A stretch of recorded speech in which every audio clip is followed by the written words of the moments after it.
The first thing I noticed was how proud they were. That is always the first thing.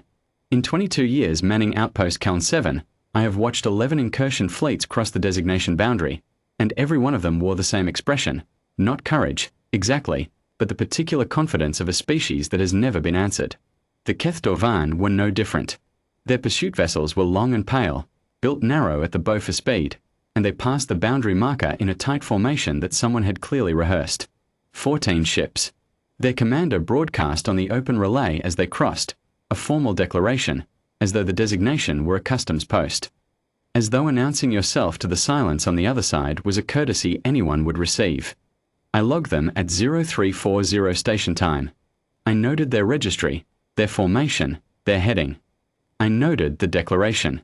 Then I closed the channel and filed the entry, because that is what the post requires, and because there was nothing else to do. The designation boundary runs for 11 light hours along my sector.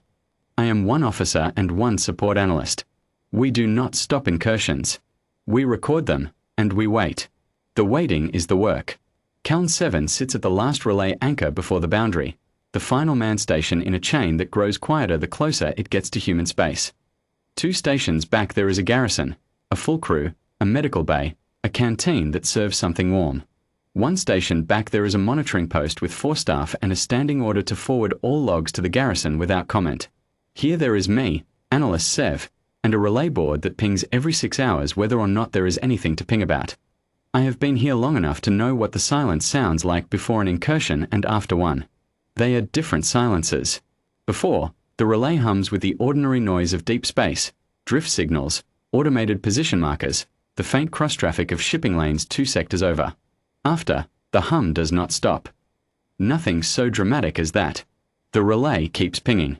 The automated markers keep transmitting. But somewhere in the texture of it, something changes. A frequency that was there is not. A position marker that should update does not.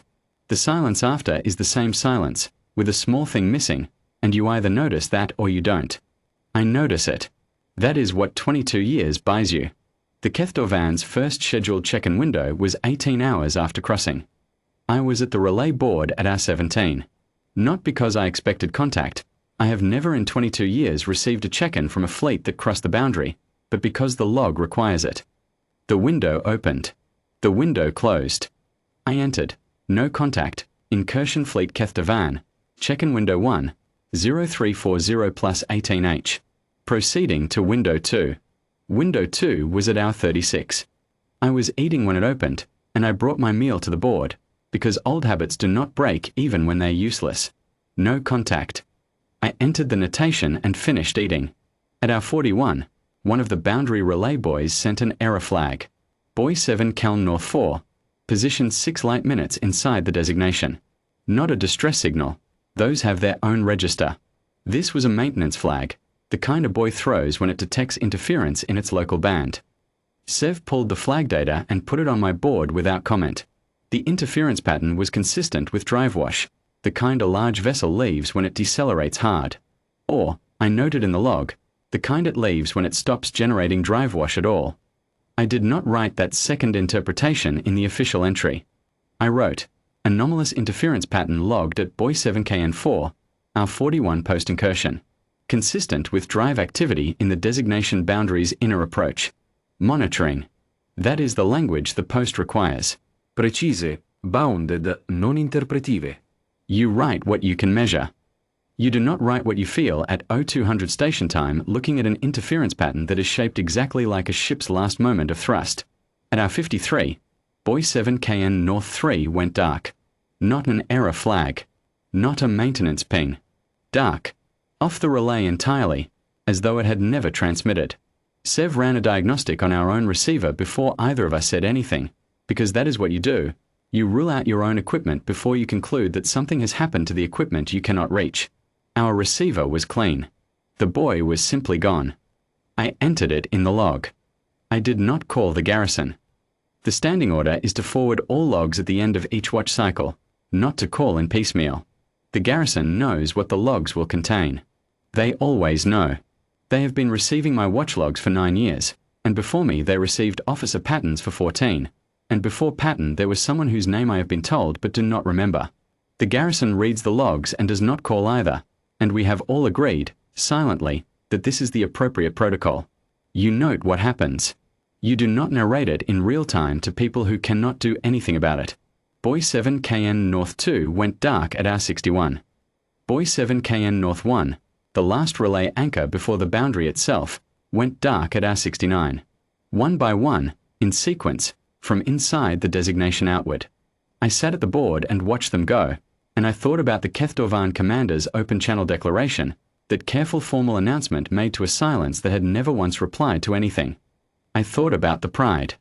I thought about how a thing can be built for pursuit and what happens when the territory does not run. At hour 77, a vessel crossed back through the boundary. I saw it on the positioning array before I saw it on visual, a single transit signature, moving fast and decelerating poorly, the kind of approach you make when something is wrong with your deceleration systems or when the person flying has stopped caring about the approach. It was Kethdovan registry, one of the 14. I confirmed the hull identifier twice before I logged it, because I have never, in 22 years, seen a vessel come back. I did not know, in any procedural sense, what to do next. Nothing in the Caln 7 standing orders covers return. I called the garrison. That is when I broke protocol, and I would do it again. The vessel drifted to the outpost docking arm and did not initiate the standard coupling sequence. I had to pull it in manually. The airlock cycled, and I was standing in the corridor with Sev 2 steps behind me, and we waited, and eventually the inner door opened. There was one survivor.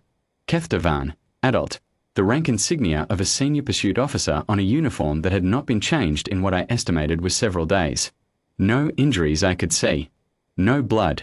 No burns or impact damage. The physical body was entirely intact, which is the detail I have thought about most in the years since, because it does not fit any of the categories I know how to use. I use the term because Kethdovan use it for that rank cohort, walked off the ship under her own power. She sat down in the first chair she reached, which was the chair at the secondary monitoring station, and she put her hands on the console surface, and she did not move them for a long time. I asked her name. She did not answer. I asked the name of her vessel. She did not answer. I brought water. She did not take it. I placed it beside her hand and she looked at it for a long time, the way you look at an object you are trying to remember the use of, and then she looked away. Sev pulled up the star chart on the secondary monitor to show her our current position. Standard disorientation protocol gives a recovering crew member something familiar to anchor to. The moment the chart appeared, with its sector designations and the boundary line marked in the standard notation, she pushed back from the console so hard the chair skidded 2 meters. She was against the wall before either of us could move. Not cowering, the word is wrong. More like a thing that has learned, at a very deep level, to create distance between itself and a particular category of object. The chart. The boundary line on the chart. She would not look at it. She turned her face to the wall and kept it there. I told Sev to close the chart. We sat with her for 6 hours. I filed the initial contact report to the garrison. One survivor, Kethdovan, senior pursuit officer, non-communicative, no apparent physical injury, and I sat in the corridor outside the monitoring station and I tried, at intervals, to ask her things. Simple things. Her name. The date she crossed the boundary. Whether she needed medical attention. Each time she did not answer.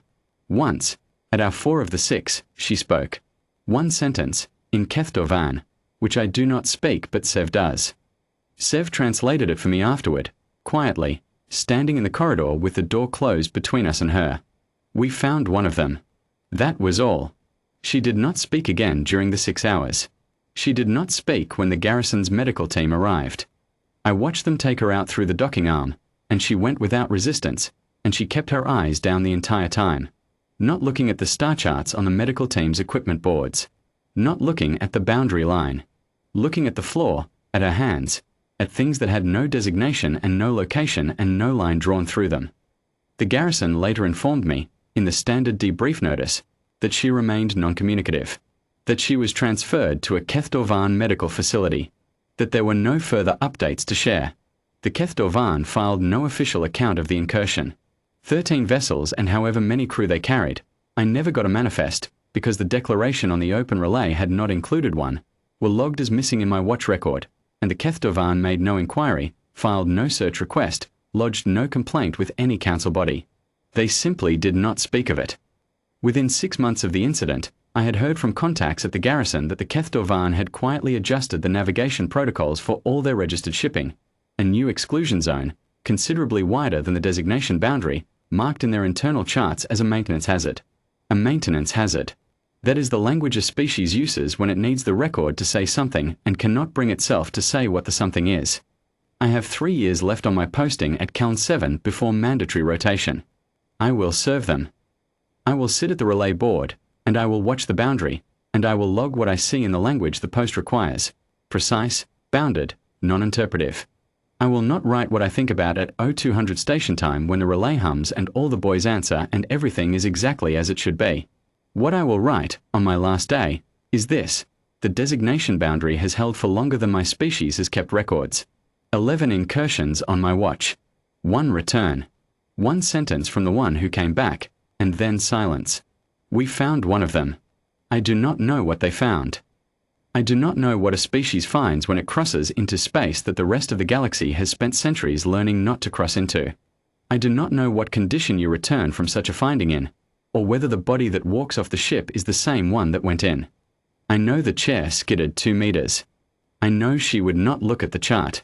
I know 13 vessels and their crews are logged as missing and no one is looking for them, and the species that sent them has drawn a wider line and called it a maintenance hazard, and somewhere in a medical facility whose location was not included in my debrief notice, a senior pursuit officer sits in a room and does not speak. That is what I know. That is what the log contains. I close this entry.